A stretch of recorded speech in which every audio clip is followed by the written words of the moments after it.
ദില്ലിയിൽ തീവ്ര ഭൂചലനം പുലർച്ചെ 5:30ഓടെയാണ് ഭൂചലനമുണ്ടായത്.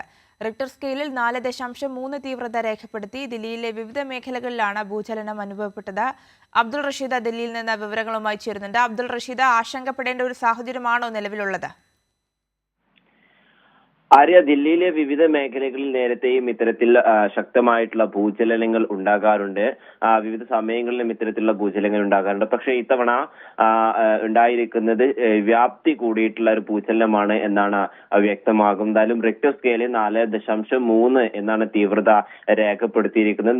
ന്യൂദില്ലിയാണ് ഈ ഭൂകമ്പത്തിന്റെ അല്ലെങ്കിൽ ഭൂചലനത്തിന്റെ പ്രഭവ കേന്ദ്രം എന്ന് പറയുന്നത്. അതോടൊപ്പം ന്യൂദില്ലിയിലേക്ക് അടുത്തുള്ള 5 കിലോമീറ്റർ പ്രദേശങ്ങളിലൊക്കെ തന്നെ വലിയ രീതിയിലുള്ള ഒരു ശക്തമായിട്ടുള്ള ഭൂചലനം അനുഭവപ്പെട്ടു എന്ന് തന്നെയാണ് നമുക്ക് മനസ്സിലാക്കാൻ സാധിക്കുന്നത്. ഈ ഭൂചലനത്തോടൊപ്പം ആളുകളൊക്കെ തന്നെയും ശക്തമായിട്ടുള്ള ശബ്ദം കേട്ടു എന്നും ദൃക്സാക്ഷികൾ അടക്കമുള്ള ആളുകളൊക്കെ തന്നെയും പറയുന്നുണ്ട്. എന്തായാലും ദില്ലി ഉണരുന്നത് തന്നെ രാവിലെ ഇത്തരത്തിലൊരു ശക്തമായിട്ടുള്ള ഭൂചലനത്തിന് പിന്നാലെയാണ് എന്നും എന്തായാലും മയൂർ വിഹാർ അതോടൊപ്പം വിവിധ മേഖലകളിലൊക്കെ തന്നെയും ശക്തമായിട്ടുള്ള ഭൂചലനമാണ് ഉണ്ടായിട്ടുള്ളത്.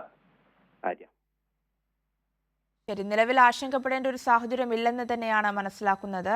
ദില്ലിയിലാണ് രാവിലെ 5:30ഓടെ ഭൂചലനമുണ്ടായത്. റിക്ടർ സ്കെയിലിൽ 4.3 തീവ്രത രേഖപ്പെടുത്തിയ ഭൂചലനമായിരുന്നു ഉണ്ടായത്. ദില്ലിയിലെ വിവിധ മേഖലകളിലാണ് ഭൂചലനം അനുഭവപ്പെട്ടത്. അബ്ദുൾ റഷീദാണ് ദില്ലിയിൽ നിന്ന് വിവരങ്ങൾ നൽകിയത്.